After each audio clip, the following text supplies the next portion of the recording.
Ya, satu kali lagi terima kasih untuk Revelation Union mengadakan satu acara yang sangat baik sekali untuk kita sama-sama belajar, dan malam ini kita akan bahas secara khusus tentang kontroversi filioque ya. Nah, memang istilah yang digunakan di sini kontroversi yang memberi kesan bahwa ini satu perdebatan yang sangat alot dan sangat fundamental dan yang memecah belah gereja, terutama gereja barat dan gereja timur. Memang ada unsur itu di dalam, tapi sebenarnya kalau kita mencermati tema ini, topik ini dengan jauh lebih tenang, dengan jauh lebih teliti dan lebih cermat, sebenarnya topik ini tidak sefundamental seperti yang dikira oleh banyak orang. Pak Gibson, tolong di mute. Jadi meskipun kita menggunakan istilah kontroversi, tapi kesan heboh, kesan memecah belah, dan kesan yang sangat fundamental seakan-akan ini sesuatu yang sangat primer, itu merupakan kesan yang sebenarnya berlebihan. Nanti kita akan lihat bersama-sama. Dan karena saya berasal dari tradisi gereja barat, saya kira mayoritas kita juga demikian, maka saya akan bahas isu ini juga dari perspektif gereja barat. Malam ini saya akan bahas 8 pokok bahasan. Memang saya di Verbum Veritatis sudah pernah membahas tentang isu ini, tapi saya membahasnya hanya secara introduktif ya, memperkenalkan isunya, kemudian ringkasan sejarahnya, kemudian sedikit argumen dari gereja timur, sedikit argumen dari gereja barat, kemudian that's it. Malam ini saya akan memberikan suplemen yang jauh lebih banyak dari yang saudara mungkin pernah tonton dalam seri saya tentang filioque di channel Verbum Veritatis. Malam ini saya menambahkan cukup banyak data dan cukup banyak argumen terkait dengan kontroversi ini, dan tentu saja sebagai seorang yang berasal dari tradisi gereja barat, saya tentu akan berargumentasi bahwa perspektif gereja barat adalah perspektif yang representatif, bukan hanya secara teologikal, tapi terutama secara eksegetikal atau secara biblikal. Saudara, kalau saudara lihat 3 literatur yang saya perkenalkan di sini, mungkin 2 di antaranya itu cukup asing bagi komunitas Kristen di Indonesia ya, karena kita di Indonesia kalau belajar teologi biasanya kita pergi ke Berkhof, kita pergi kepada Grudem, kita pergi ke Erikson, kita pergi ke John Frame, dan lain sebagainya. Kekristenan di Indonesia meskipun bisa dikatakan mayoritas dipengaruhi oleh reformasi, khususnya dari tradisi Calvinis, tapi sangat kurang mengenal baik teolog-teolog magisterium mereka. Nah, istilah magisterium yang saya gunakan di sini bukan dalam pengertian Gereja Katolik Roma, tapi magisterium artinya teolog yang sangat major sekali dan yang sangat foundational sekali, mempopularkan, mempertahankan, dan memperjelas, mempertajam visi reformasi, khususnya pandangan Calvin, pandangan Luther, dan lain sebagainya, para reformator kita. Nah, 2 yang di atas itu, Francis Turretin, itu adalah teolog abad ke-17 yang sangat terkenal sekali ya, Elenctic Theology itu. Kalau saudara mau pelajari tentang filioque, saudara baca volume pertamanya. Istilah elenctic di situ saudara, itu sebenarnya istilah yang kurang lebih mirip seperti istilah apologetik. Jadi Institute of Elenctic Theology itu sebenarnya lebih bersifat apologetik, memberikan rasional, memberikan pembelaan terhadap proposisi-proposisi teologi, khususnya yang diakui di dalam tradisi reformasi. Jadi kalau saudara lihat tulisan dari para teolog masa lampau kita, abad ke-16, abad ke-17, dan seterusnya, mereka cenderung menggunakan istilah elenctik ya, ketimbang istilah apologetika. Nah, kita sekarang menggunakan istilah apologetika ya, tapi pada masa itu mereka lebih suka menggunakan istilah elenctik. Kemudian Petrus van Maastricht, ini juga saya kira mungkin banyak di antara saudara yang malam ini baru pernah dengar namanya. Padahal ini orang yang sangat-sangat besar sekali ya, sangat hebat sekali di dalam tradisi reformasi, khususnya di dalam 4 volume theoretical practical teologinya itu. Dan dia bahas tentang filioque itu di volume yang kedua. Nah, Van Maastricht ini adalah seorang teolog Belanda, teolog yang hampir sejaman dengan Francis Turretin. Saudara-saudara, kalau saudara mau berakar sangat bagus di dalam teologi reformasi, baca Turretin, baca Maastricht, dan beberapa teolog yang lain, ya, termasuk juga setelah mereka itu ada Bavinck dan juga Berkhof dan kawan-kawan. Tapi kalau saudara mau melihat bagaimana orang-orang yang sangat dekat dengan era reformasi dan mereka mencoba memberikan pembelaan, memberikan formulasi mengenai teologi reformasi, khususnya saudara bisa baca Turretin, saudara bisa baca Maastricht, ya.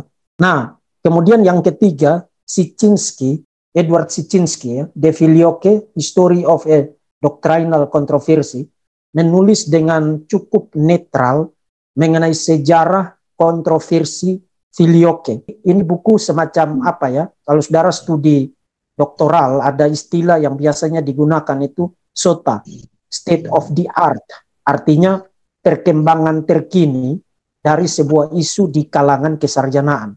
Jadi kalau saudara yang sedang studi magister atau sedang studi doktor, sebelum saudara nulis tesis atau nulis disertasi, saudara harus memperlihatkan pengetahuan saudara mengenai state of the art, status studi terkini dari topik yang sedang saudara riset. Nah, jadi buku ini lebih menyerupai sebuah state of the art dari kontroversi Filioque, tapi sangat berguna dan sangat informatif kalau saudara mau memperdalam tentang topik ini. Nah, dengan memperkenalkan 3 literatur itu, sekarang saya akan membahas tentang poin yang pertama, tentang Filioque dan theological triads. Dan di dalam pembahasan ini saya akan membahas secara khusus tentang 4 poin, ya, tentang apa sebenarnya yang kita maksudkan dengan kontroversi Filioque.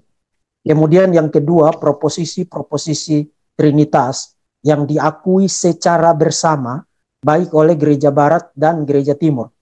Ini sangat penting karena membahas tentang kontroversi begini, sangat gampang kita memberi kesan yang salah, seakan-akan ini kontroversi ini tidak ada titik temunya di kalangan Gereja Barat dan di kalangan Gereja Timur. Kemudian yang ketiga, apa perbedaan antara generation dan spiration?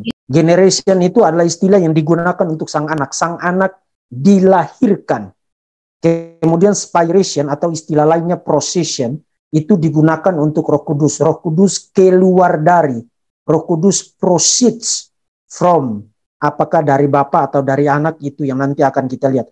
Nah, apa perbedaan antara the generation of the Son, kelahiran sang anak, dan the spiration of the Holy Spirit, Roh Kudus keluar dari Bapa atau dari Bapa dan anak.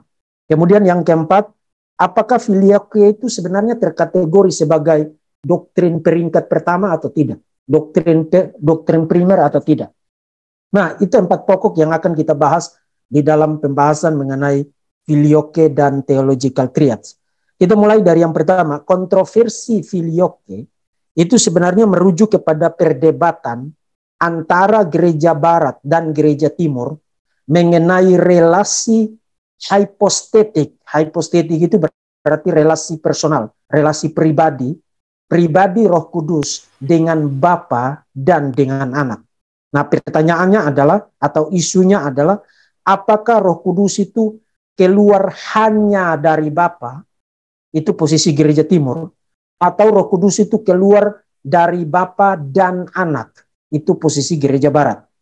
Jadi waktu kita mengatakan kontroversi Filioque, sebenarnya itu yang kita maksudkan. Kita bicara tentang apakah Roh Kudus itu keluar hanya dari Bapa saja, atau Roh Kudus keluar dari Bapa dan dari anak. Kemudian yang kedua, proposisi-proposisi yang diterima secara bersama, baik itu Gereja Barat, baik itu Gereja Timur. Jadi saudara mulai dapat kesan di sini bahwa kontroversi ini sebenarnya tidak terlalu signifikan memecah belah gereja, karena semua proposisi fundamental yang membuat seseorang itu disebut sebagai orang Trinitarian itu diterima baik oleh Gereja Timur, baik oleh Gereja Barat.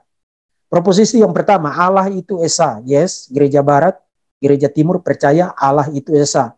Tidak ada satupun di dalam tradisi Gereja Timur, Gereja Barat yang mengatakan Allah itu bukan Esa. Kemudian, Allah yang Esa itu exist atau berkeberadaan dalam 3 pribadi yang berbeda, Bapa, Anak, dan Roh Kudus. Yes, baik gereja timur, baik gereja barat, percaya bahwa ada 3 pribadi yang berbeda, Bapa, Anak, dan Roh Kudus. Jadi baik gereja barat dan gereja timur menolak secara kategorikal posisi Oneness Pentecostalism yang percaya bahwa Bapa, Anak, dan Roh Kudus itu hanya sebutan yang berbeda untuk pribadi yang satu dan sama. Menurut gereja barat, gereja timur, artinya itu posisi kekristenan yang am, yang rasuli, yang universal, dan yang historik. Ada 3 pribadi yang berbeda, yaitu Bapa, Anak, dan Roh Kudus. Kemudian proposisi yang ketiga pribadi tersebut, Bapa, Anak, dan Roh Kudus, adalah Allah yang Esa itu.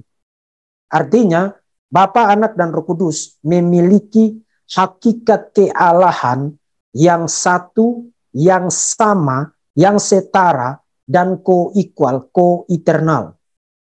Itu proposisi-proposisi yang fundamental. Kalau you menerima proposisi-proposisi itu, maka you orang Trinitarian. Artinya, kontroversi filioque itu tidak mempengaruhi status Trinitarian dari seseorang, baik itu di dalam tradisi gereja timur maupun di dalam tradisi gereja barat. Termasuk baik gereja timur, baik gereja barat, poin D, percaya bahwa sang anak itu dilahirkan secara kekal. Ibu Marta tolong di mute mic. Baik gereja timur, baik gereja barat, percaya sang anak itu dilahirkan secara kekal. The eternal generation of the Son. Itu tidak ada perdebatan. Kemudian baik gereja barat, baik gereja timur, percaya bahwa Roh Kudus itu spirit. Roh Kudus itu proceed from, keluar dari. Nah, mereka berbedanya, kontroversi ini ada pada apakah keluar dari Bapa saja atau keluar dari Bapa dan Anak. Jadi saudara lihat, di dalam semua formulasi penting yang sangat fundamental di dalam doktrin Allah Tritunggal, sebenarnya kontroversi ini adalah kontroversi yang bisa dikatakan tidak terlalu fundamental. Tapi memang, saudara-saudara, yang namanya perdebatan, yang namanya kontroversi, yang namanya perbedaan pendapat, selalu saja ada orang-orang di dalam perdebatan itu yang kemudian nanti akan mencap, kamu bidat, kamu sesat. Baik itu dari tradisi gereja barat, mencap gereja timur, oh kamu sudah melenceng, itu parah banget itu. Kemudian gereja timur tidak mau kalah juga. Nanti kita akan lihat orang pihak pertama yang membidat-bidatkan lawan diskusinya terkait dengan isu ini, itu sebenarnya berasal dari gereja timur pada abad yang ke-9. Tapi nanti kita akan lihat, sebenarnya itu terjadi karena alasan yang lain, bukan karena alasan teologis. Jadi, meskipun kita menggunakan istilah kontroversi di sini, saudara jangan membayangkan bahwa, wah, ini sepertinya ada 2 tradisi yang ada jurang yang sangat lebar sekali dan tidak terjembatani, dan kita Trinitarian versi A dan dia Trinitarian versi B. Tidak ada versi-versian di dalam kekristenan. Kemarin itu ada seorang doktor teologi yang, minta maaf saya sebut dia doktor teologi yang goblok, naik ke atas panggung sejarah menggunakan kendaraan, mengendarai BMPT KKI, kemudian bikin seminar atas nama BMPT KKI dan membuat judul yang heboh ya, kontroversi Tritunggal, dan memberi kesan bahwa seakan-akan versi Tritunggal gereja barat, versi Tritunggal gereja timur adalah 2 versi yang punya skisma yang sangat hebat dan sangat lebar dan sangat besar sekali. Itu orang tidak belajar, itu level membaca Wikipedia pun tidak lulus itu. Karena kalau orang belajar tentang isu isu filioque ini, berdasarkan formulasi-formulasi ini, proposisi-proposisi fundamental ini, orang akan lihat ini perdebatan yang sebenarnya tidak terlalu signifikan. Nah, nanti kita akan lihat bersama. Nah, tidak terlalu signifikan tidak berarti bahwa tidak penting ya. Karena kalau filioque itu diajarkan di dalam Alkitab, maka tentu itu penting. Meskipun begitu, poin saya nanti di poin yang keempat, saya akan argue bahwa perdebatan tentang filioque tidak bisa dilabeli dengan kalau kamu salah, kamu bidat. Kalau kamu tidak tepat formulasinya, maka kamu itu masuk dalam kategori heretik. Tidak. Oke, itu poin yang kedua ya. Jadi kita harus tahu bahwa baik gereja timur dan gereja barat percaya semua proposisi penting terkait dengan Allah Tritunggal, meskipun mereka berbeda dalam menjelaskan tentang bagaimana hubungan antara Roh Kudus dengan Bapa dan dengan Anak. Kemudian yang ketiga, pertanyaan yang ketiga adalah apa perbedaan antara generation dan spiration? Nah, saudara yang ikuti penjelasan-penjelasan saya tentang Kristologi, tentang Trinitas di Verbum Veritatis yang sudah lebih dari 100 jam, saya memang belum pernah membahas tentang topik yang ketiga ini. Jadi berbahagialah saudara yang malam ini ikut sesi ini ya. Karena kita kekristenan yang baik timur baik barat menggunakan istilah generation, menggunakan istilah kelahiran untuk sang anak, dan menggunakan istilah keluar dari, proceeds atau spirit untuk Roh Kudus. Nah, sekarang pertanyaan, apa perbedaan antara generation, kelahiran sang anak, dan Roh Kudus itu keluar, proceeds, prosesi Roh Kudus, the procession of the Holy Spirit. Apa perbedaan? Saudara, pada era skolastik, kekristenan yang skolastik, mereka mencoba menjelaskan itu dengan membedakan antara tindakan intelektual dan tindakan kehendak, modum intellectus dan modum voluntatis. Jadi menurut mereka, generation itu adalah modum intellectus, itu adalah tindakan intelektual. Dan sebagai bukti, mereka mengatakan, itulah sebabnya sang anak itu disebut sebagai the word, atau sang anak itu disebut sebagai the wisdom of God. Itu kan properti intelektual. Jadi menurut mereka generation itu lebih terkait dengan tindakan intelektual, modum intellectus. Sementara Roh Kudus waktu dikatakan keluar dari, proceeds from, itu merupakan modum voluntatis, merupakan tindakan kehendak.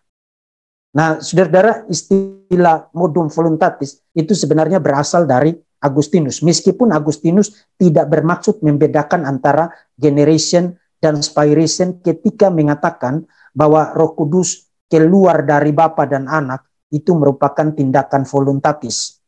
Nah, itu adalah upaya skolastik untuk membedakan antara generation dan spiration atau prosesi Roh Kudus.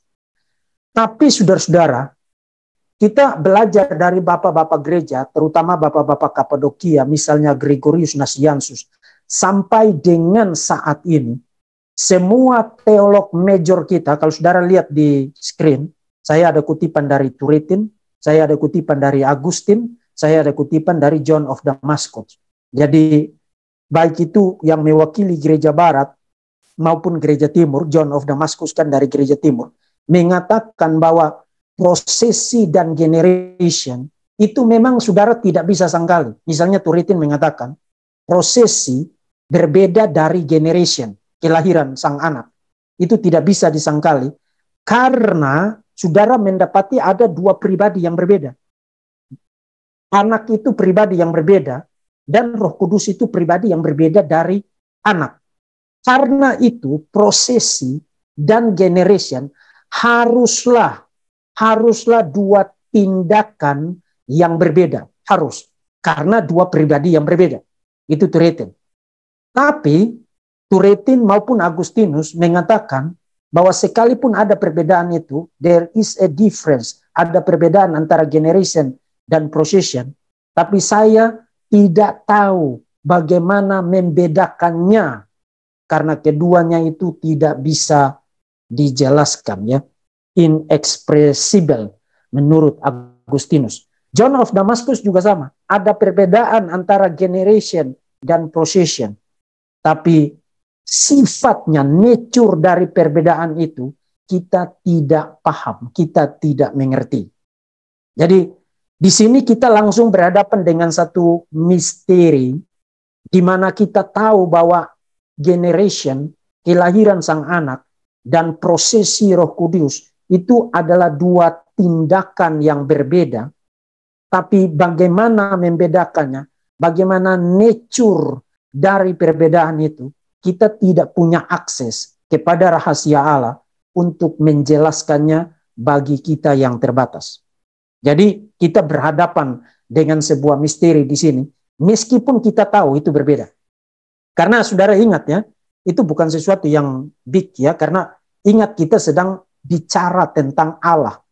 Waktu kita bicara tentang relasi antar pribadi Allah Tritunggal, itu kan kita bicara tentang the ontology of God, ontologi Allah, sesuatu yang terjadi beyond time, di luar waktu, dan bahkan sebelum segala sesuatu itu ada. Itu terjadi di dalam kekekalan dan secara kekal. Kita tidak punya akses untuk bisa menjelaskan itu bagi pikiran kita yang terbatas, meskipun kita tahu ada perbedaan antara generation dan proses. Kemudian yang keempat, pertanyaan yang terakhir. Apakah filioque terkategori sebagai doktrin peringkat pertama? Nah, saudara, saya sudah punya penjelasan tentang theological triads, tapi in case saudara yang belum ikuti, theological triads itu sebenarnya sebuah istilah yang relatif baru dikemukakan pertama kali oleh Albert Mohler ya. Dulu dia adalah presiden dari Schotten Baptist Theological Seminary, masih hidup sampai sekarang. Dia menggunakan istilah triads itu mengambil dari dunia medis. Jadi kalau saudara menjadi tenaga medis di medan perang, kemudian ada orang-orang yang menjadi korban, ada yang cedera, ada yang patah tangan, ada yang ketembak tangan, ketembak kaki, dan lain sebagainya. Para medis itu akan memberikan perhatian berdasarkan tingkat keparahan dari pasien. Jadi kalau yang ringan-ringan, yang lecet-lecet aja, itu biasanya nanti dulu. Tapi kalau kakinya patah misalnya, kena granat atau apa misalnya, atau lengannya itu dadanya kena peluru, itu yang biasanya ditangani duluan. Jadi perhatian terutama dan terbesar dan tercepat itu diberikan kepada pasien dengan tingkat keparahan sesuai dengan pengamatan dari para medis tersebut. Nah, berdasarkan fenomena dari dunia medis itu, Albert Mohler menciptakan sebuah istilah yang disebut dengan theological triads. Nah, apa itu theological triads?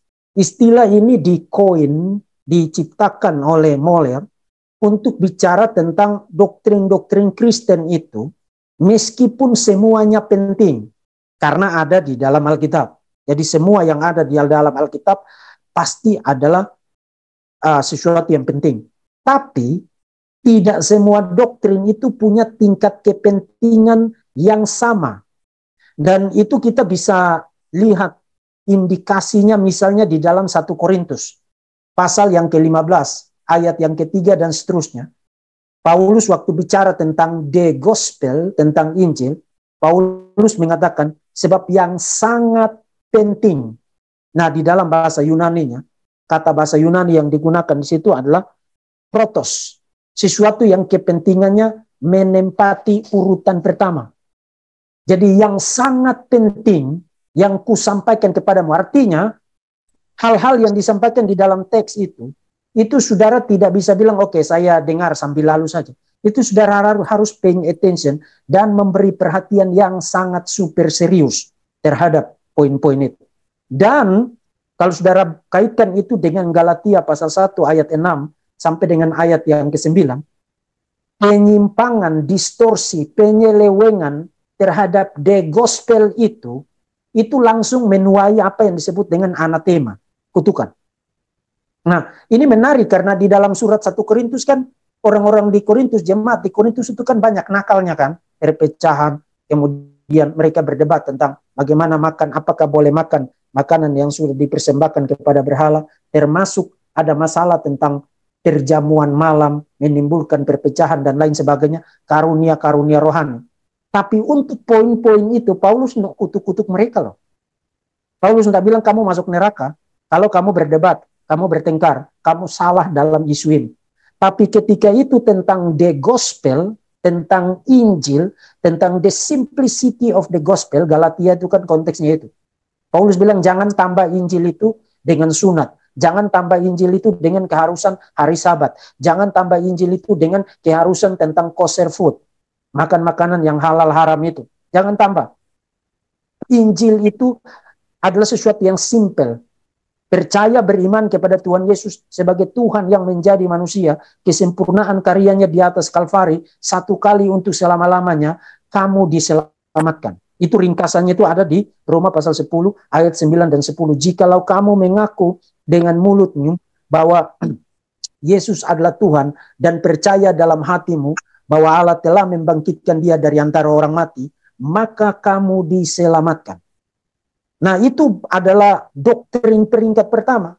Karena orang yang menolak itu atau menyelewengkan itu atau mendistorsi the gospel itu, dia menuai anatema, terkutuk. Dan istilah anatema itu istilah yang akarnya ada di dalam Perjanjian Lama, digunakan untuk orang-orang yang dihukum mati sebagai apostate, sebagai orang-orang yang murtad.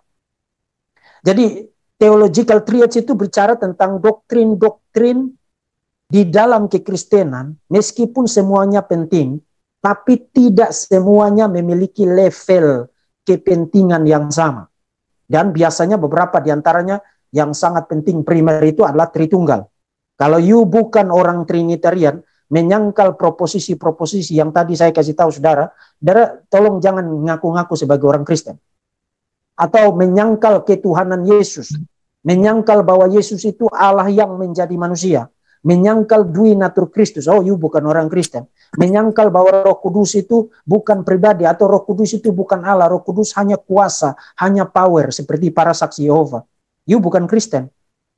Atau menyangkal bahwa Yesus mati melalui penyaliban dan bangkit pada hari yang ketiga seperti agama sebelah. Itu adalah penyimpangan terhadap the gospel. Itu doktrin-doktrin peringkat pertama, dan kita bisa lanjutkan dengan beberapa doktrin yang lain. Tapi saudara bandingkan doktrin-doktrin yang tadi saya sebutkan itu dengan misalnya doktrin tentang baptisan air. Apakah kalau saudara dibaptis itu harus dicelup atau dibaptis percik atau baptis tuang? Atau doktrin tentang kamu harus berbahasa roh atau enggak apa-apa, enggak bisa bahasa roh, enggak apa-apa. Atau doktrin tentang apa makna perjamuan kudus. Nah, bukan berarti baptisan air, bukan berarti pemahaman yang tepat tentang bahasa roh, bukan berarti pemahaman yang tepat tentang makna perjamuan itu tidak penting. Of course, sangat penting, karena itu kan ada di dalam Alkitab. Maka kita harus berjuang untuk ngerti Alkitab itu ngomongnya apa. Tapi signifikansinya itu tidak sepenting seperti Tritunggal, seperti kristologi, seperti pneumatologi, seperti kebangkitan Yesus, kematian Yesus melalui penyaliban, kesempurnaan karya Kristus satu kali untuk selama-lamanya. Jadi saudara bisa lihat maksudnya ya. Nah, di dalam kategori ini, saudara-saudara, pertanyaannya adalah filioque ini masuk di dalam doktrin yang mana? Apakah primer atau sekunder? Saudara, kalau saudara lihat proposisi-proposisi yang tadi saya kasih petunjuk kepada saudara, filioque ini tidak bisa masuk dalam kategori primer. Tidak bisa masuk dalam kategori primer. Artinya apapun posisi saudara terkait dengan filioque, apakah saudara mengikuti gereja timur atau mengikuti gereja barat, saudara tidak boleh memberi label kepada pihak yang saudara berbeda dengan dia sebagai bidat. Nah, meskipun seperti yang tadi saya bilang, yang namanya perdebatan selalu saja ada orang yang karena unsur psikologis atau unsur personal atau apapun, kemudian supaya menegaskan poinnya, oh saya benar, maka dia membidatkan pihak yang lain. Itu biasa saja. Tapi kita kalau bicara secara teologikal, kontroversi terkait dengan filioque itu lebih bersifat sekunder. Bahkan nanti kita akan lihat di dalam sejarahnya, sebenarnya itu lebih terkait dengan politik gereja, politik eklesiologis. Itu kerjaannya Paus itu.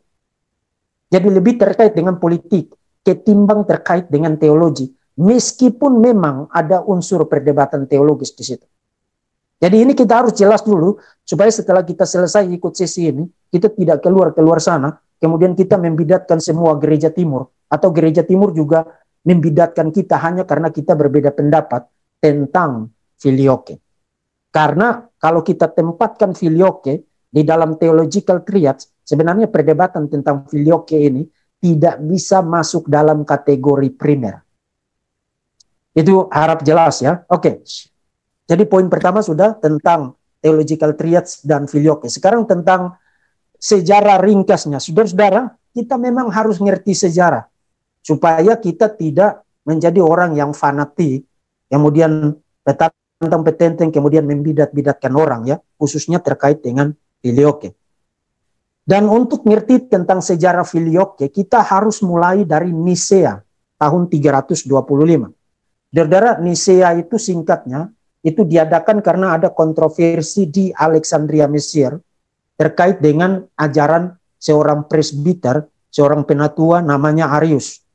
Arius mengatakan bahwa Yesus itu adalah makhluk yang sangat tinggi sekali, sangat dihormati sekali, dan punya kuasa yang sangat besar. Tapi Yesus adalah ciptaan yang pertama. First creation of the Father. Ciptaan Bapa yang pertama. Jadi meskipun dia punya kuasa yang besar dan punya otoriti yang sangat besar, tapi tetap adalah ciptaan. Nah, itu kemudian dilawan oleh uskupnya namanya Alexander, dan singkat cerita lahirlah Konsili Nisea tahun 325 Masehi. Nah, di dalam latar belakang itu, Konsili Nisea ketika menghasilkan rumusan pengakuan iman, lebih banyak menghasilkan proposisi-proposisi atau pernyataan-pernyataan teologis yang bersifat kristologis. Karena saudara ingat latar belakangnya tadi, Konsili Nisea diadakan karena ada kontroversi kristologi. Sementara di dalam Konsili Nisea, saudara hanya ketemu satu klausa, satu anak kalimat, and in the Holy Spirit. That's it. Hanya itu di dalam Konsili Nisea. Nah, karena tidak ada proposisi yang cukup jelas mengenai Roh Kudus ini siapa dan bagaimana relasinya dengan Bapa dan dengan Anak, maka setelah Nisea muncul kelompok-kelompok yang namanya kelompok Makedonian, kemudian ada satu kelompok lagi di Mesir namanya kelompok Tropiki. Nah, kedua kelompok ini mulai mempertanyakan keilahian Roh Kudus. Mereka menolak keilahian Roh Kudus. Dan mereka cara menolaknya itu dengan mengajukan pertanyaan begini. Kalau memang Roh Kudus itu Roh Kudus itu ilahi, kenapa Roh Kudus itu tidak disebut anak? Nah, saya waktu sebuah seminar di Jakarta 2 tahun lalu, ada seseorang yang bertanya begitu, kalau kita menyebut Yesus sebagai anak dan Bapa sebagai Bapa, kenapa Roh Kudus tidak disebut sebagai anak? Nah, itu pertanyaan menarik kan, dan ada jawabannya. Tapi saudara harus ingat, pertanyaan itu lahir dari para bidat yang menolak keilahian Yesus Kristus. Atau mereka mengatakan, oke lah, kalau kamu tidak bilang bahwa Roh Kudus itu anak, kenapa kamu tidak bilang bahwa Roh Kudus itu cucu? Jadi Bapa itu menjadi semacam grandfather. Jadi Bapa punya anak namanya Yesus, maka Roh Kudus adalah cucu dari Bapa. Itu cara mereka dolah dalih untuk menentang keilahian Roh Kudus.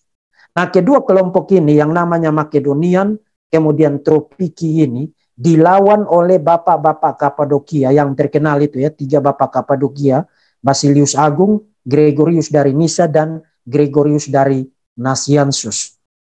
Kemudian singkat cerita, karena perdebatan tentang keilahian Roh Kudus itulah, kemudian lahirlah Konsili Oikumenis yang kedua, yang disebut dengan Konsili Konstantinopel I.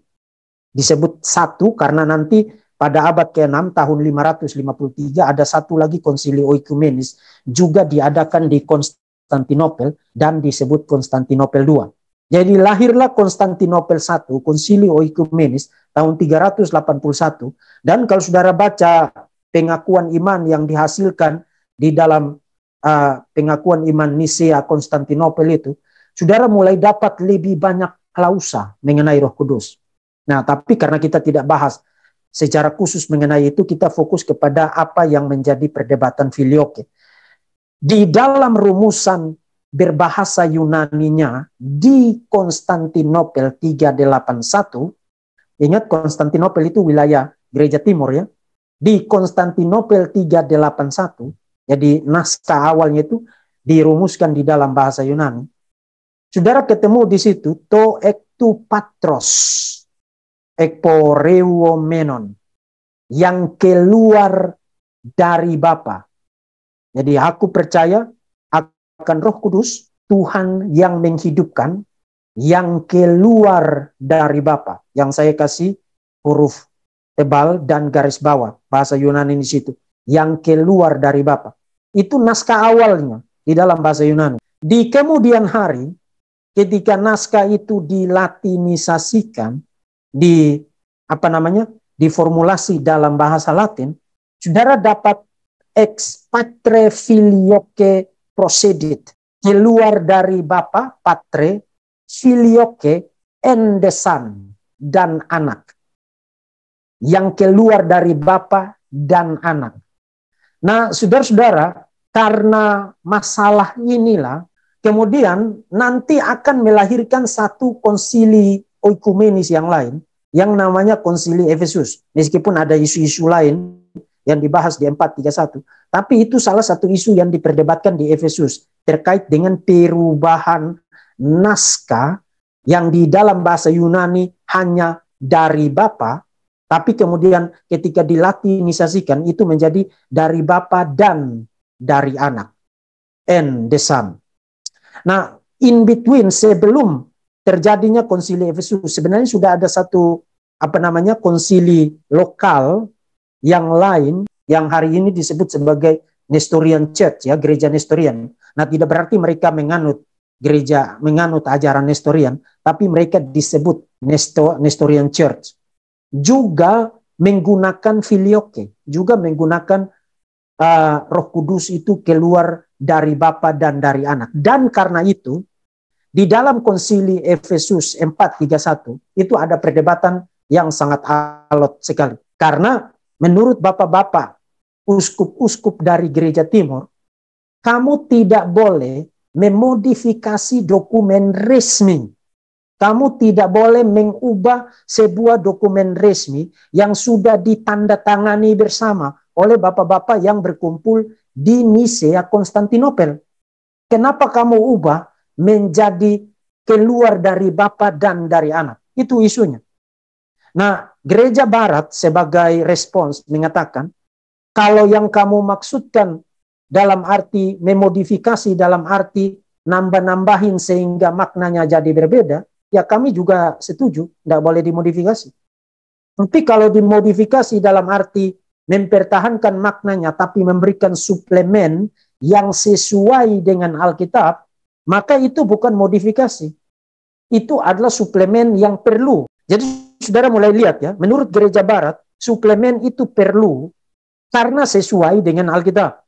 Kemudian menurut gereja timur, kamu tidak perlu kasih suplemen karena tidak dicantumkan di dalam dokumen resmi yang muncul di 381 Konstantinopel. Saudara lihat. Nah, saudara tahu kenapa sebenarnya inti dari perdebatan mereka ini tentang apa? Sebenarnya inti dari perdebatan mereka adalah tentang authority. Karena waktu penambahan klausa filioque and from the Son, penambahan itu dilakukan atas otoritas uskup di Roma. Nah, ini gereja timur tidak suka. Gereja timur bilang, kamu nambah begitu, kenapa kamu tidak konsultasi dengan kami? Jadi saudara lihat, dengan menambahkan filioque, sebenarnya itu sekaligus merupakan alat politik gereja untuk ngasih tahu secara tidak langsung kepada gereja timur, kamu tidak punya otoritas lebih dari saya punya otoritas lebih dari kamu, termasuk punya otoritas untuk memodifikasi, memberikan suplemen terhadap dokumen resmi di dalam konsili oikumenis. Nah, itu persoalannya. Jadi saudara lihat, meskipun ini perdebatan yang punya sifat teologis, tapi sebenarnya yang membuat ini menjadi semakin tajam dan tajam, nanti abad ke-11 itu melahirkan skisma besar yang memisahkan gereja timur dan barat, adalah politik otoritas gereja. uskup di Roma mencoba untuk mengelevasi, meningkatkan otoritasnya atas wilayah-wilayah kekristenan yang lain dengan cara semacam ini. Gereja di timur bilang jangan kamu coba-coba mau berkuasa atas kami tidak setuju. Jadi itu perdebatan yang menjadi, saudara lihat, kelihatannya seperti sebuah perdebatan teologis, tapi sebenarnya yang membuat ini menjadi sangat tajam sekali dan kemudian nanti melahirkan skisma itu adalah politik otoritas gereja. Perdebatan itu terus berlanjut sampai dengan abad ke-8 sampai dengan abad ke-9. Terutama ketika Patriark Konstantinopel, Photius namanya, mau diangkat sebagai, ditabiskan sebagai Patriark di Konstantinopel, pentabisannya sebagai Patriark itu dibatalkan oleh uskup di Roma.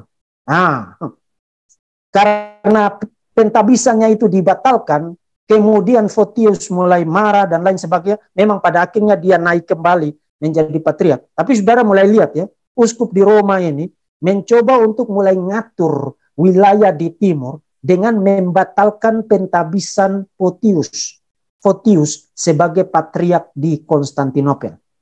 Dan karena itulah orang pertama di dalam sejarah abad ke-9 yang mengatakan bahwa filioque itu bidat adalah Photius. Saudara mulai lihat ya. Ini pasti bukan karena alasan teologis. Pasti bukan karena alasan eksegesis. Tapi karena alasan politik gereja. Enak aja kamu batalin pentabisan saya. Memangnya kamu siapa? Kira-kira kalau kita mau gunakan istilah yang gampang kita ngerti itu begitu. Nah, kemudian pada awal abad ke-11, gereja di Roma mulai menjadikan filioque sebagai doktrin universal untuk kekristenan di barat. Jadi semua gereja di wilayah barat itu harus menerima filioque sebagai doktrin resmi. Dan puncaknya adalah tahun 1054. Gereja barat mengekskomunikasi gereja timur karena menolak filioque. Dan gereja timur tidak mau kalah juga. Dia juga balik mengekskomunikasi gereja barat. Terjadi skisma. Dan sampai sekarang tidak pernah sembuh-sembuh lagi. Karena masalah ini.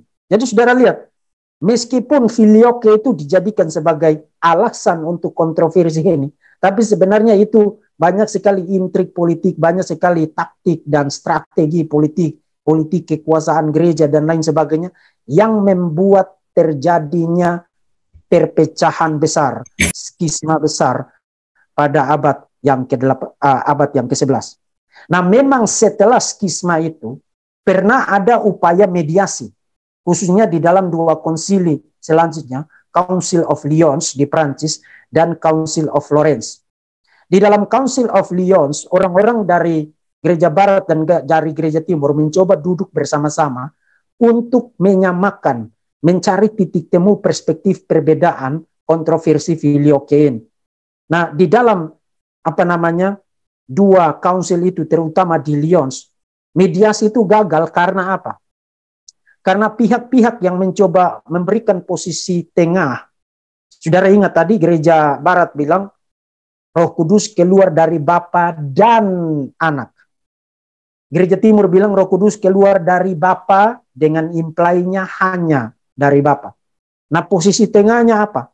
Posisi tengahnya mereka menggunakan pandangan John of Damascus. Bapak gereja nanti kita salah satu bapak dari gereja timur ya, mengatakan Roh Kudus itu keluar dari Bapa melalui Anak. Dia keluar dari Bapa melalui Anak. Nah, ketika itu dipresentasikan sebagai posisi mediasi di dalam Council of Lyons, pihak yang mempresentasikan ini memberi kesan makin lama makin dekat dengan posisi gereja barat. Lalu utusan dari gereja timur bilang, nah, ini kamu panggil kami datang mediasi, tapi kamu menggiring kami untuk menerima pandangan gereja barat ini. Akhirnya itu gagal. Lalu dicoba satu kali lagi di Florence, tapi juga gagal. Dan sampai sekarang tidak pernah ada lagi upaya mediasi. Itu sudah agree to disagree. Tidak ada lagi upaya mediasi. Jadi itu sejarah ringkas tentang kontroversi filioque sejauh yang kita bisa akses dari data-data sejarah yang ada. Jadi kalau saudara mau bilang ini kontroversi teologis, bukan benar-benar kontroversi teologis juga. Kalau saudara bilang ini kontroversi politik eklesiologis, juga tidak benar-benar politik eklesiologis juga. Posisi yang paling tepat menggambarkan semua dinamika sejarah yang ada adalah ini adalah kontroversi yang ada unsur teologisnya, tapi lebih banyak dan yang lebih memperparah adalah unsur politik otoritas gereja. Itu kesimpulan yang sangat representatif sekali. Dan itu kesimpulan yang saudara bisa temukan di dalam hampir semua literatur kesarjanaan. Saya kasih saudara kutipan dari Petrus van Maastricht, teolog magisterium reformasi dari Belanda pada abad yang ke-17. Ada dosa pada kedua belah pihak. Dari pihak Latin berdosa karena mereka menambahkan sesuatu pada konsili pengakuan iman Konstantinopel itu, dan dengan melakukan demikian mereka sengaja memperluas otoritas paus, otoritas uskup di Roma, paus di Roma kepada gereja timur. The Greeks itu istilah digunakan untuk gereja timur, artinya gereja-gereja yang berbahasa Yunani. Tapi hal yang sama juga terjadi dengan pihak gereja timur, karena mereka menolak secara keras sebuah ajaran yang secara konsisten ada di dalam kitab suci dan diakui oleh lebih banyak bapak-bapak kuno, maksudnya bapak-bapak gereja kuno.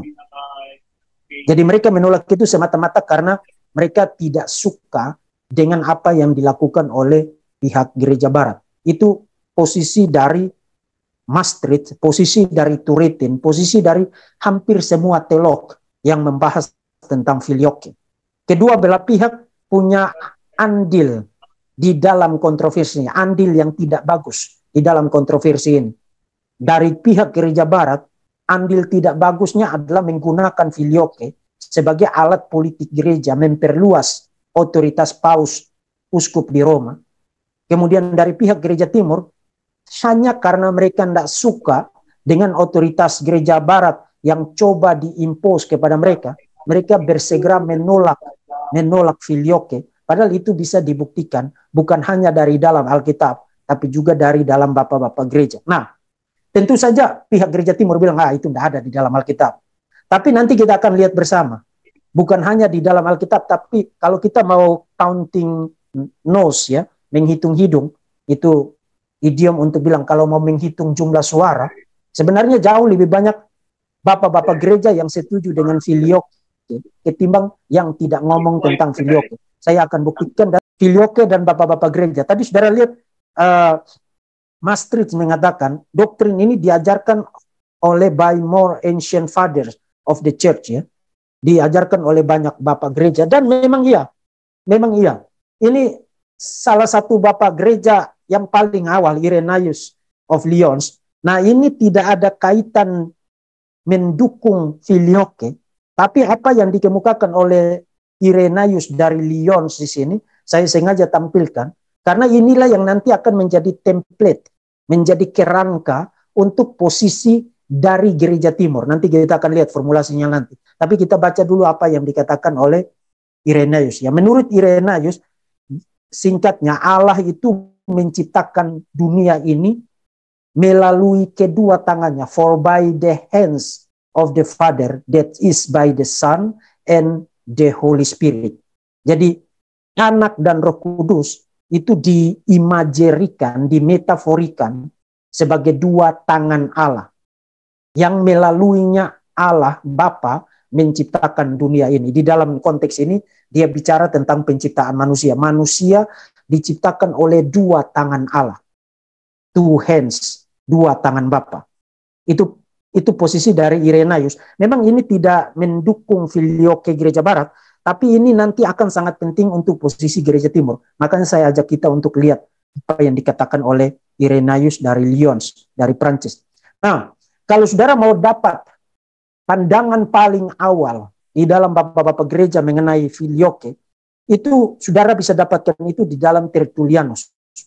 I believe, aku percaya, Roh Kudus itu keluar dari Bapa dan dari Bapa melalui Anak. The Spirit to proceed from no other source than from the Father through the Son.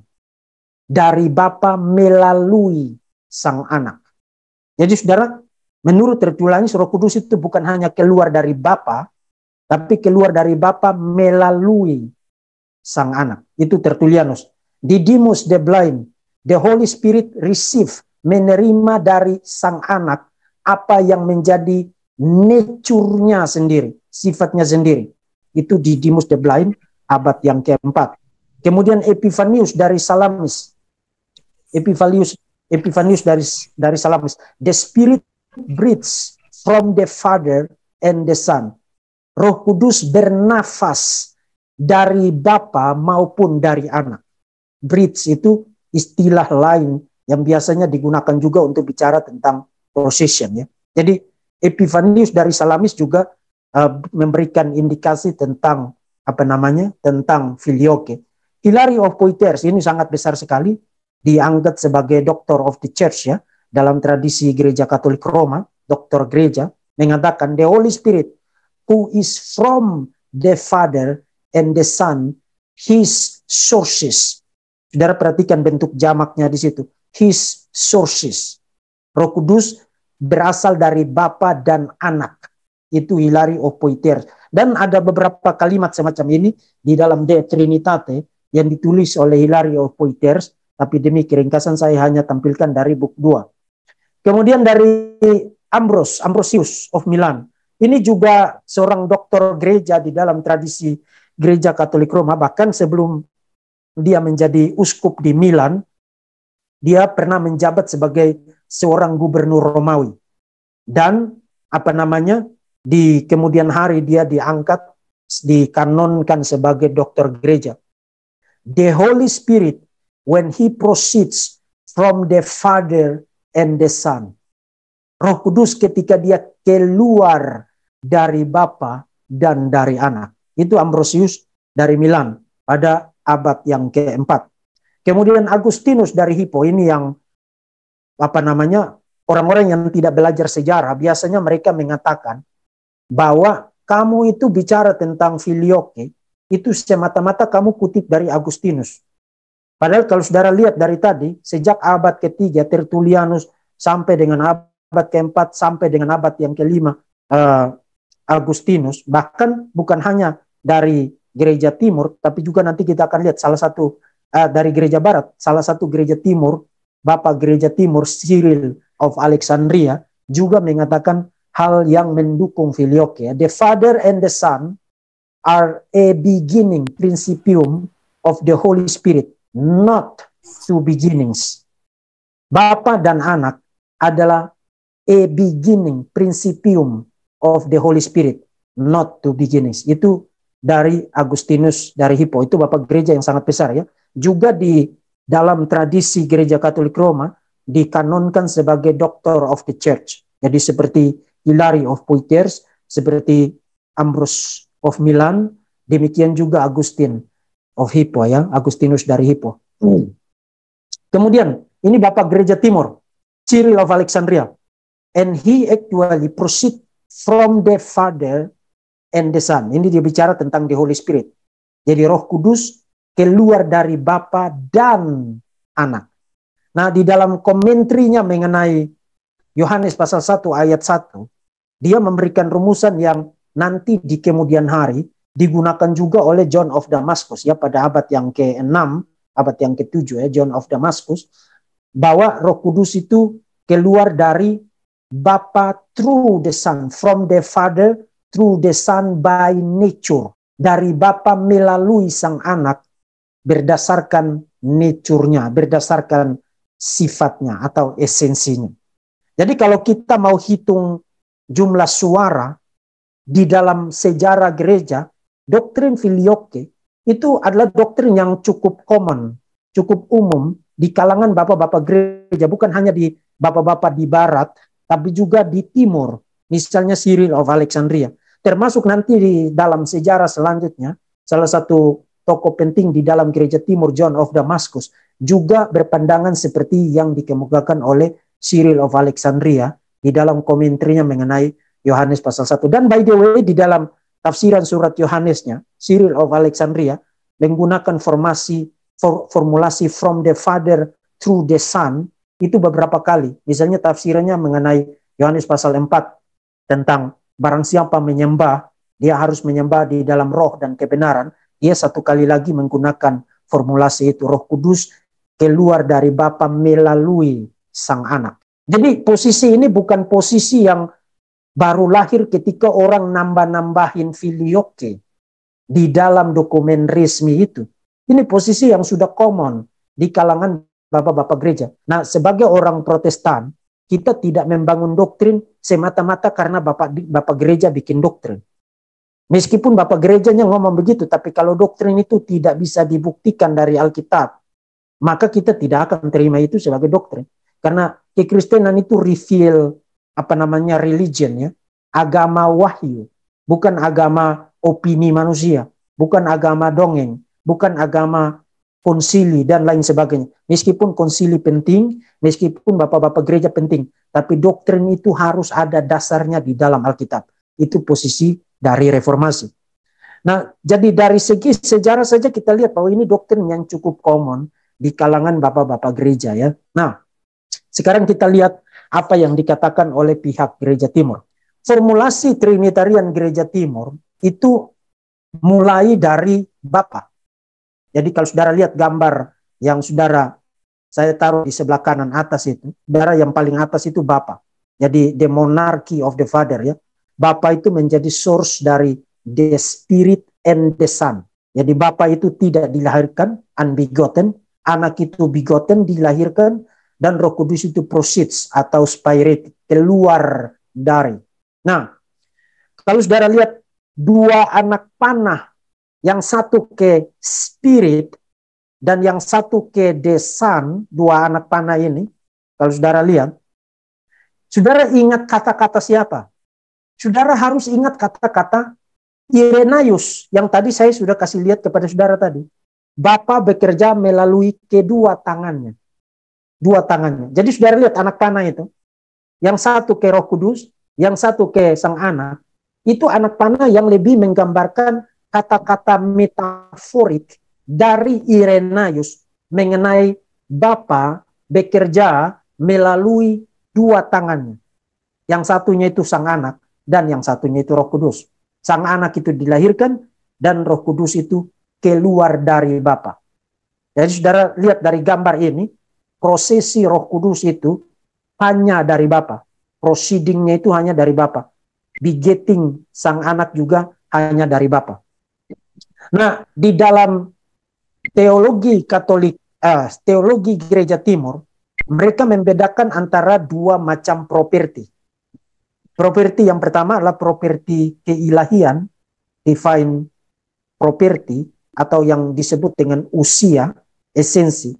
Dan yang kedua adalah properti hypostatic, properti terkait dengan pribadi.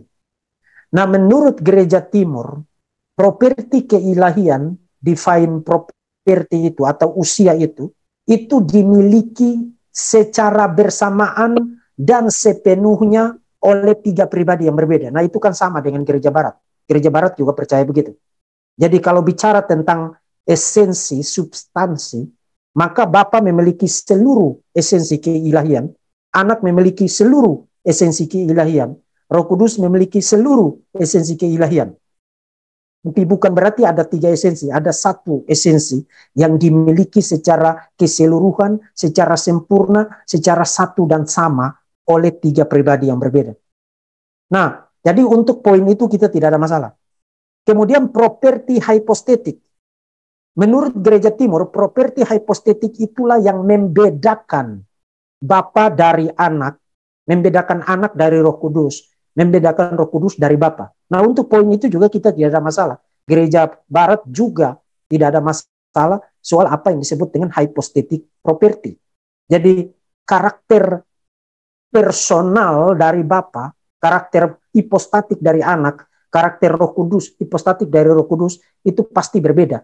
Karena itu ketiganya adalah tiga pribadi yang berbeda.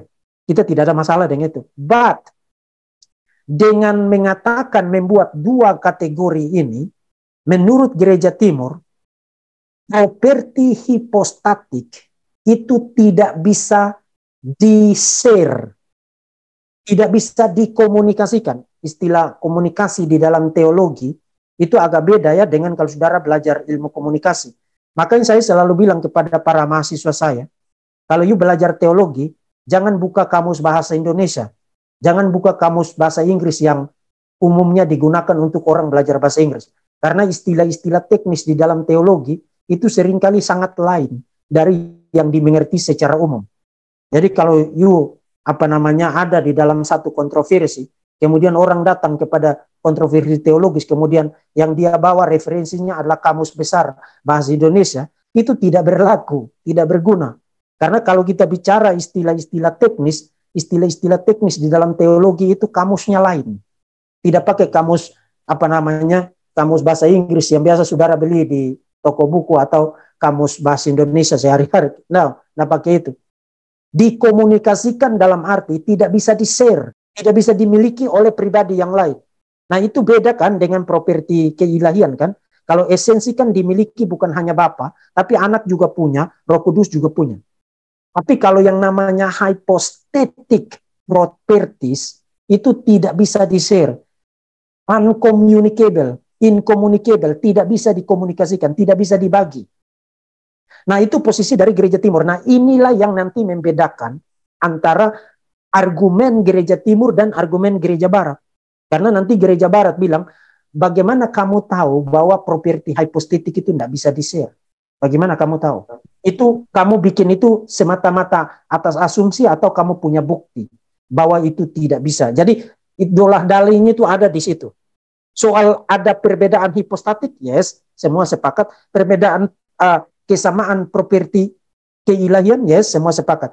Tapi argumen yang membedakannya itu adalah apakah properti hypostatik tidak bisa dikomunikasikan, incommunicable atau communicable.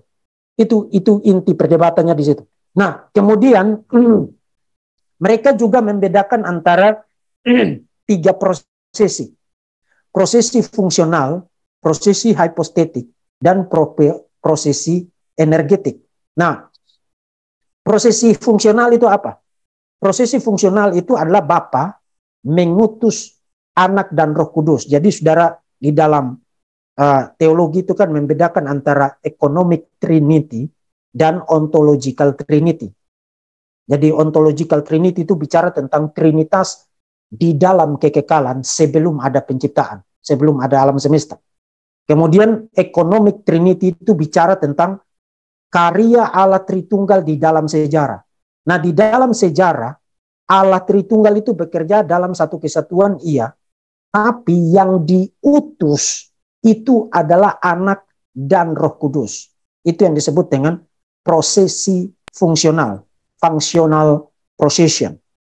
Kemudian yang kedua, prosesi hypostatik. Sorry, ada salah ketik di situ ya. Prosesi hypostatik. Apa maksudnya prosesi hypostatik? Prosesi hypostatik adalah Roh Kudus itu keluar dari Bapa. Itu yang disebut dengan prosesi hypostatik.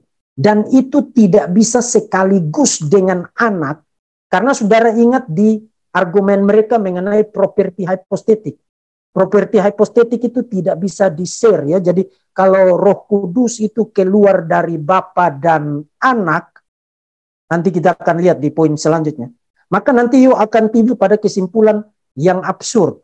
Jadi menurut mereka Roh Kudus itu harus keluar hanya dari Bapa. Ini argumen filosofikal ya, argumen teologikal. Kemudian yang ketiga, prosesi energetik dan esensial. Nah, ini terutama berasal dari seorang teolog yang sangat besar di dalam tradisi gereja timur, namanya Palamas ya, Gregory Palamas. Dia membedakan antara usia, esensi, dengan energi.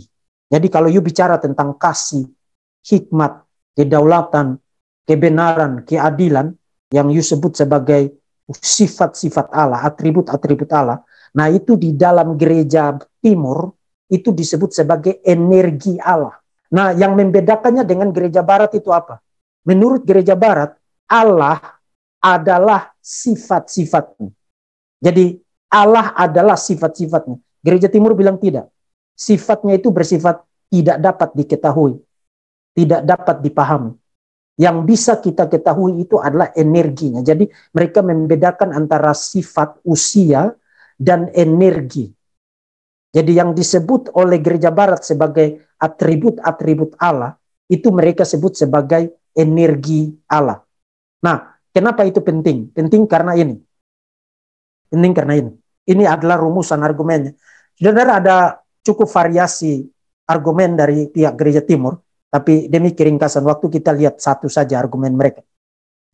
Kalau saudara ingat penjelasan saya tentang formulasi mereka mengenai Trinitas yang ada di sini, maka mereka bikin argumennya menolak filioque itu begini. Semua properti keilahian bisa dimiliki oleh ketiga pribadi. Itu yang tadi saya jelaskan ya. Bapa itu Allah sejati, Anak Allah sejati, Roh Kudus Allah sejati, tapi bukan tiga Allah sejati, tetap adalah satu Allah sejati. Nah, kemudian poin yang kedua, properti hipostatik tidak bisa dikomunikasikan. Bapa itu unbegotten, Anak begotten, Roh Kudus itu proceeds. Nah, karena tidak bisa dikomunikasikan, maka kalau you bilang Roh Kudus itu keluar dari hipostasis Bapa dan Anak, maka sekarang Bapa dan Anak itu harus satu pribadi, tidak bisa dua pribadi. Saudara mulai lihat argumennya ya. Menurut mereka, filioque itu memimpin kepada kamu mengkonflit ya, memblender Bapa dan Anak itu menjadi satu pribadi. Kalau you bilang bahwa Roh Kudus itu keluar dari pribadi Bapa dan pribadi Anak. Kalau you bilang begitu. Karena properti hipostatik itu tidak bisa dikonflit, tidak bisa dikomunikasikan. Maka harus hanya keluar dari satu pribadi. Tidak bisa dari dua pribadi. Tidak bisa. Itu menurut argumen mereka. Atau kalau you mengatakan Roh Kudus keluar dari usia Bapa dan Anak, maka you akan berakhir dengan subordinasi Roh Kudus. Karena itu berarti usia Roh Kudus itu bersifat derivatif. Bersifat derivatif. Artinya dia menerima itu bukan sesuatu yang menjadi miliknya sejak semula. Bukan AC. Itu istilah bahasa Latin untuk bicara tentang sesuatu yang in itself ya. Ada dirinya sendiri. Jadi argumen mereka cukup menarik ya. Kalau you bilang keluar dari Bapa dan Anak, you akan berakhir dengan Bapa dan Anak itu menjadi satu pribadi. Kalau you bilang Roh Kudus keluar dari usia Bapa dan Anak, usia itu hakikat Bapa dan Anak, maka you akan berakhir dengan subordinasi Roh Kudus. Nah, saya tadi katakan ada cukup banyak variasi argumen dari pihak gereja timur, tapi saudara-saudara, betapapun menariknya argumen ini, saudara-saudara, kan pada akhirnya kita harus bertanya, apakah ada dasar Alkitabnya atau tidak? Karena kalau ada dasar Alkitabnya, maka entah kita bisa jawab argumen ini atau tidak, yang pasti argumen ini tidak akan berlaku. Karena you tidak mungkin argue against the scripture. You tidak mungkin. Itu prinsip basic di dalam teologi itu begitu. You bisa argue from atau based on the scripture, tapi you tidak bisa argue against the scripture. Jadi terlepas dari seberapa masuk akal dan menariknya argumen ini, tapi kalau kita bisa buktikan bahwa filioque from the Father and the Son itu ada di dalam Alkitab, maka argumen ini seketika menjadi tidak punya kekuatan, tidak punya nilai persuasif. Karena sekarang yang you lawan itu bukan yang namanya gereja barat, yang you lawan adalah Alkitab. Dan tidak ada orang Kristen yang sejati yang mau melawan Alkitab. Itu maksud saya itu begitu. Jadi terlepas dari bagaimana saudara mau menjawab argumen ini, tapi bagi saya yang paling penting adalah apakah itu ada di dalam Alkitab atau tidak. Nah, sekarang kita pindah ke argumen dan formulasi gereja barat. Gereja barat, kalau saudara ingat tadi gereja timur yang di sini, mereka mulai dari the Father, mulai dari Bapa, monarki Bapa.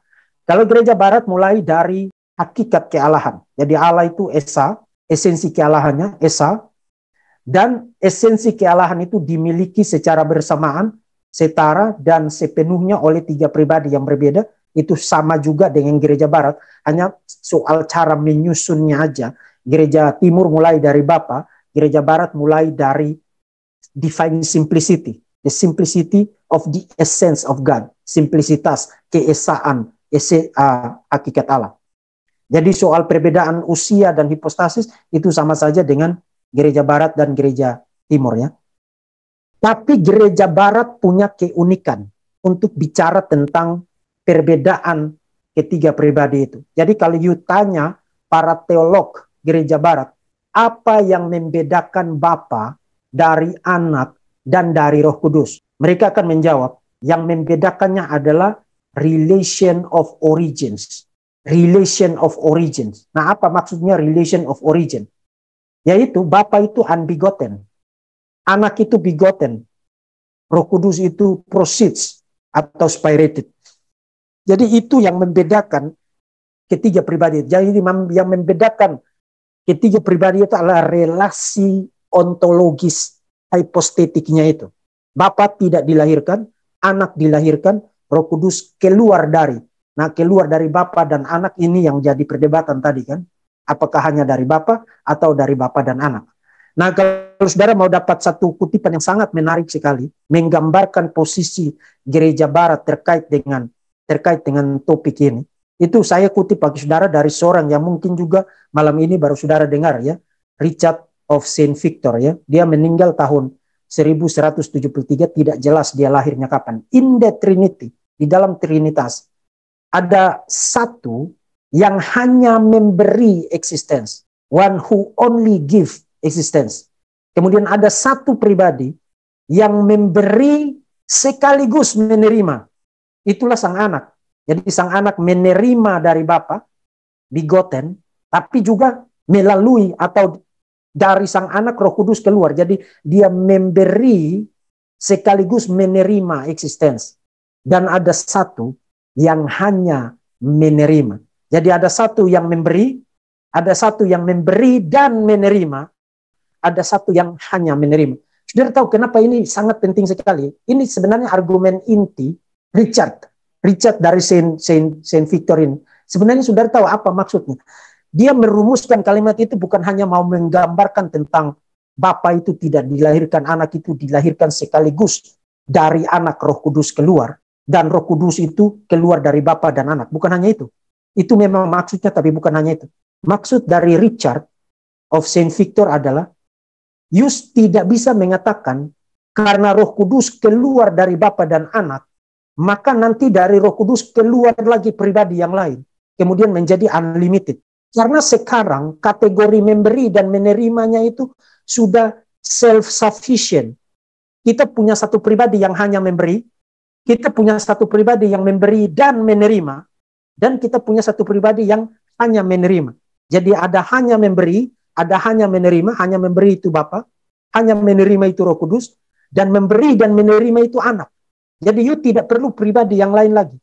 Itu salah satu diktum yang dikemukakan oleh Richard of Saint Victor untuk mengatakan kenapa hanya ada 3 pribadi, bukan ada 4, bukan ada 5. Karena kalau you bicara tentang Roh Kudus, Anak dilahirkan, kemudian Roh Kudus keluar dari Bapa dan Anak, mengikuti posisi gereja barat. Sekarang pertanyaan, Roh Kudus ini bisa mengeluarkan yang lain lagi enggak? Kan orang bisa nanya begitu kan? Richard bilang tidak bisa. Karena di dalam prinsip memberi dan menerima, itu sudah cukup di dalam The Trinity. Di dalam The Trinity ada satu person yang hanya memberi, yaitu Bapa, unbegotten. Ada satu person yang memberi sekaligus menerima, yaitu Anak, begotten sekaligus from him.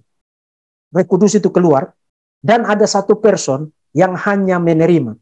Jadi prinsip memberi dan menerima itu sudah self-sufficient di dalam The Trinity. Oh, itu brilian sekali. Coba saudara renungkan, refleksikan kata-kata dari Richard of Saint Victor ini ya. Sangat brilian sekali. Jadi kalau orang tanya kepada saudara, oke lah, kalau kita for the sake of argument, kita terima Anak lahir dari Bapa, Roh Kudus keluar dari Bapa dan Anak. Terus Roh Kudus bisa mengeluarkan satu pribadi yang lain lagi. Kan orang bisa nanya begitu kan? Nah, Saint Victor sudah blok itu. In the Trinity, there is one who only give existence, one who both gives and receives, and one who only receives. Itu sudah memblokir segala sesuatu. Jadi dia bukan hanya menegaskan relation of origin dari 3 pribadi itu, tapi juga memberikan the necessity, keharusan untuk harus hanya 3 pribadi. Tidak boleh kurang, tidak boleh lebih. Berdasarkan prinsip memberi dan prinsip menerima. Sekarang apa keberatan dari gereja barat terhadap posisi gereja timur? Menurut gereja barat, filioque itu melindungi secara efektif kesetaraan Bapa dan kesetaraan anak. Sudah tahu kenapa filioque itu sangat penting melindungi kesetaraan Bapa dan anak? Karena begini, Roh Kudus itu adalah the Spirit of God, rohnya Allah. Kalau Roh Kudus adalah the Spirit of God, maka Roh Kudus tidak bisa keluar dari ciptaan. Kalau Roh Kudus tidak bisa keluar dari ciptaan, dan Roh Kudus keluar dari Bapa dan anak, saudara sudah bisa nangkap kesimpulannya. Yes, kesimpulannya adalah Bapa dan anak haruslah Allah sejati. Jadi filioque melindungi kesetaraan homoousios Bapa dan anak. Dan in fact di dalam sejarah itulah yang terjadi. Ada satu konsili di Toledo, di Spanyol, pada abad yang ke-6, lahir konsili itu karena muncul neo-Arianisme yang mengatakan Yesus itu subordinate, lebih rendah dari Bapa. Dan karena itu mereka refute, membantah neo-Arianisme itu dengan filioque. You tidak bisa bilang Yesus itu lebih rendah dari Bapa karena filioque, Roh Kudus keluar dari Bapa dan anak. Roh Kudus kan the Spirit of God, artinya rohnya Allah. Dia tidak bisa keluar dari ciptaan. Kalau dia keluar dari Bapa dan anak, maka anak dan Bapa haruslah setara, haruslah equal, haruslah homoousios. Itu brilian sekali, digunakan argumen itu di dalam Konsili Toledo. Kemudian posisi gereja timur juga bukan tanpa masalah. Even masalahnya itu besar. Kalau saudara lihat formulasi di sebelah kanan itu, saudara-saudara, yang Eastern Church, Father, kemudian ada dua anak panah, yang satu ke Son, yang satu ke Spirit. Saudara lihat tidak ada relasi hipostatik antara anak dan Roh Kudus di dalam tradisi formulasi gereja timur. Saudara lihat, itu hubungannya itu kan terbuka kan. Dan kalau mau lebih jelas itu saudara lihat di sini, di yang paling atas ini. Di sini. Jadi Bapa itu relasinya dengan anak jelas, begetting. Bapa itu relasinya dengan Roh Kudus jelas, proceeding. Tapi apa hubungan Roh Kudus dengan anak? Nah, memang ada anak panah melingkar di situ kan, love. Ada 3 anak panah melingkar di situ kan, yang menghubungkan Bapa, Anak, dan Roh Kudus dihubungkan oleh love. Tapi love itu kan bukan relasi yang unik. Tidak ada keunikan relasi anak dan Roh Kudus di dalam formulasi gereja timur. Dan kalau tidak ada relasi yang membedakan anak dan Roh Kudus, maka you punya konsekuensi logis yang berbahaya. Bukan hanya tidak ada relasi itu, tapi kalau tidak ada keunikan yang membedakan anak dan Roh Kudus, maka you akan konflik, menggabungkan, memblender dua pribadi itu menjadi satu. Jadi tidak ada relasi hipostatik yang real antara anak dan Roh Kudus menurut gereja timur. Kalau saudara lihat yang Latin Church, gereja barat di situ, anak panahnya itu bukan hanya dari Bapa ke anak, bukan juga hanya dari Bapa ke Roh Kudus, tapi juga dari anak ke Roh Kudus. Karena filioque kan, Roh Kudus keluar dari Bapa dan anak. Jadi ada relasi hipostatik. Bukan hanya dengan Bapa, tapi juga relasi hipostatik Roh Kudus dengan sang anak. Nah, relasi hipostatik itu hilang. Tidak ada di dalam formulasi gereja timur. Itu problem besar di dalam formulasi gereja timur mengenai filioque atau mengenai the Trinity. Nah, anyway, mereka bisa mengemukakan argumen lain, tapi tadi saya katakan bahwa yang paling penting itu adalah ada dasarnya atau tidak di dalam Alkitab. Kalau kita tidak ada dasarnya di dalam Alkitab, maka kamu mau dola-dali sampai besok pagi pun itu apa buktinya, apa manfaatnya. Jauh lebih penting kita perhatikan apakah ada dasarnya atau tidak. Setelah itu baru kita bicara tentang argumen teologikal. Nah, dalam kaitan dengan isu ini, kita harus membedakan antara dua macam teks, dua jenis teks. Teks-teks yang bicara tentang trinitas ekonomis, itu tadi saya sudah jelaskan. Bapa mengutus anak, disertai dengan Roh Kudus, dalam kaitan dengan penciptaan, dalam kaitan dengan pemeliharaan, termasuk lebih penting, dalam kaitan dengan redemption, dalam kaitan dengan penebusan. Artinya, di dalam teks-teks ini, kita bukan hanya melihat bagaimana relasi trinitas secara ekonomis, tapi relasi ekonomis itu memberitahu kita sesuatu mengenai relasi ontologis. Nah, ini tentu tidak sama dengan apa yang disebut dengan Rahner's Rule, ya, Karl Rahner memberikan sebuah aturan, trinitas ekonomi adalah trinitas ontologis. Trinitas ontologis adalah trinitas ekonomis. Itu rule yang salah itu. Tidak mungkin. Apa yang dilakukan Allah di dalam ciptaan, di dalam penciptaan, belum tentu persis sama dengan relasi ontologis Allah di dalam kekekalan. Itu rule yang tidak benar itu. Tapi meskipun rule itu tidak benar, tapi apa yang kita lihat di dalam ekonomi Trinitas itu somehow mencerminkan relasi ontologis Trinitas. Misalnya begini, kalau saudara tanya, kenapa bukan Bapa yang menjadi manusia? Why? Kenapa bukan Roh Kudus dan Bapa yang diutus oleh Yesus? Atau bukan Yesus dan Bapa yang diutus oleh Roh Kudus? You tanya kenapa? Karena itu dalam taraf tertentu di latar belakangi oleh relasi ontologisnya. Bapa itu unbegotten, itu sebabnya dia tidak appropriate untuk diutus.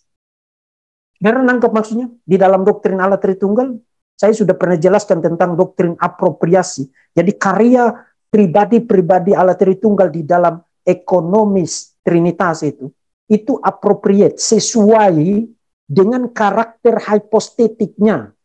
Bapa tidak mungkin menjadi manusia dan tidak mungkin diutus karena Bapa itu unbegotten. Jadi saudara lihat, ekonomi mencerminkan ontologi. Anak itu kenapa diutus? Anak itu kenapa diutus? Karena anak itu begotten di dalam relasi ontologisnya dengan Bapa. Roh Kudus juga kenapa diutus menyertai sang anak? Karena Roh Kudus keluar dari Bapa dan anak.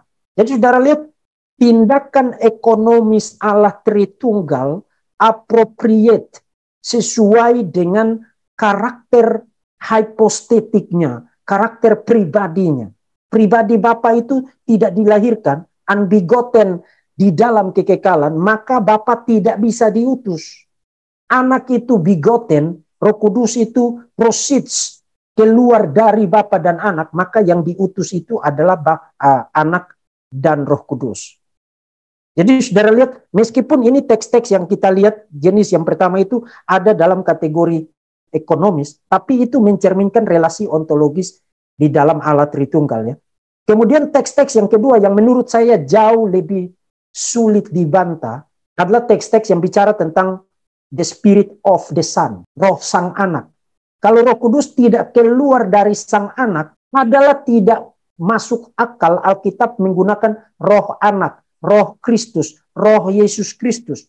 Precise seperti kita menyebut roh Allah, roh Bapa, karena Roh Kudus keluar dari Bapa. Demikian juga Roh Kudus disebut sebagai the spirit of his son, atau the spirit of Christ, atau the spirit of Jesus Christ. Persis karena Roh Kudus juga keluar dari sang anak.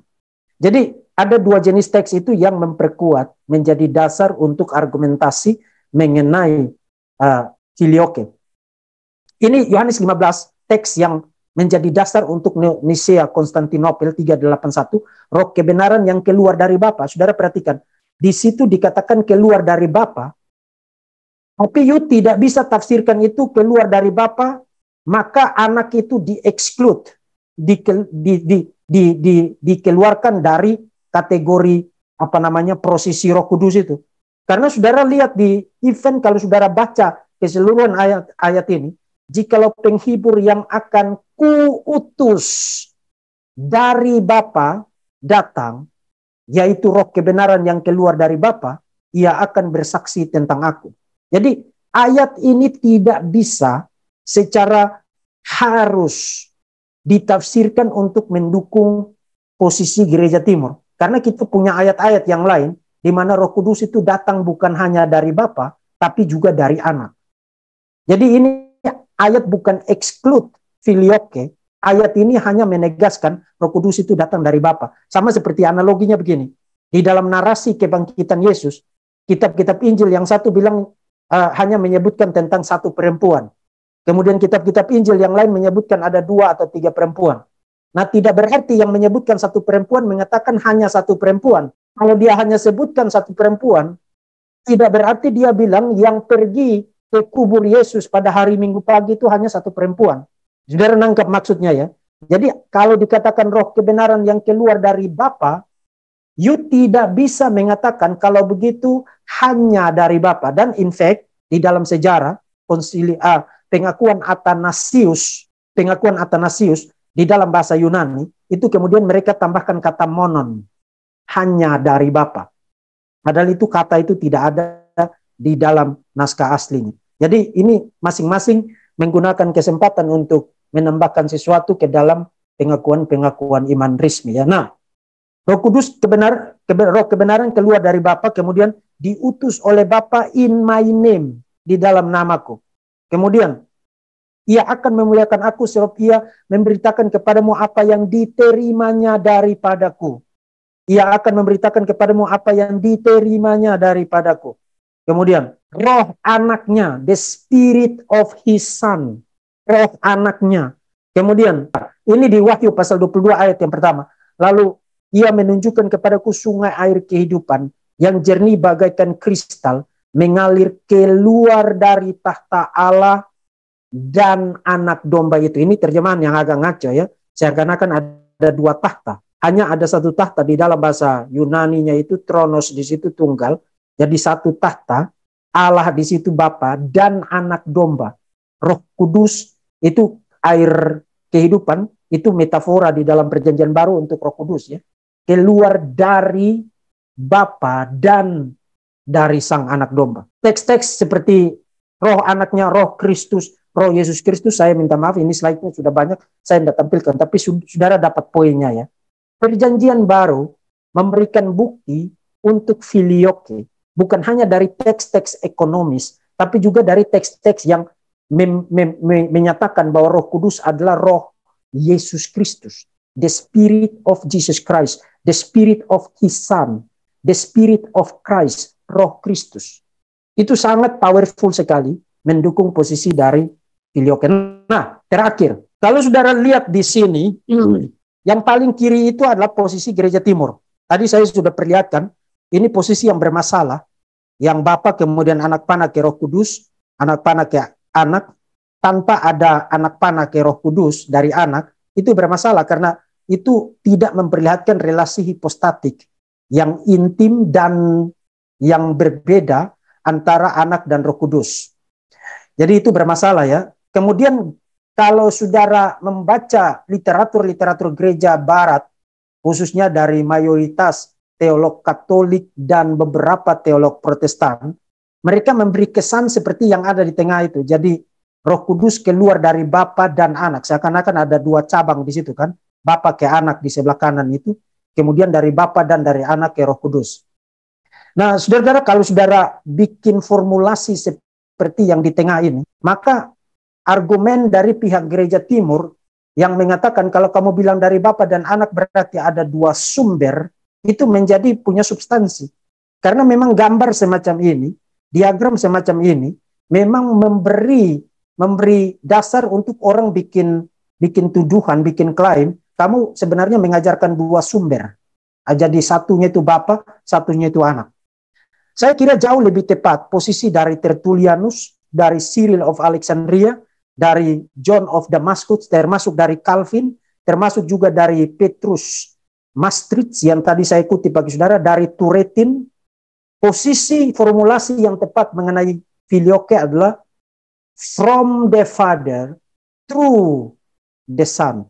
Jadi the Spirit proceeds from the Father through the Son.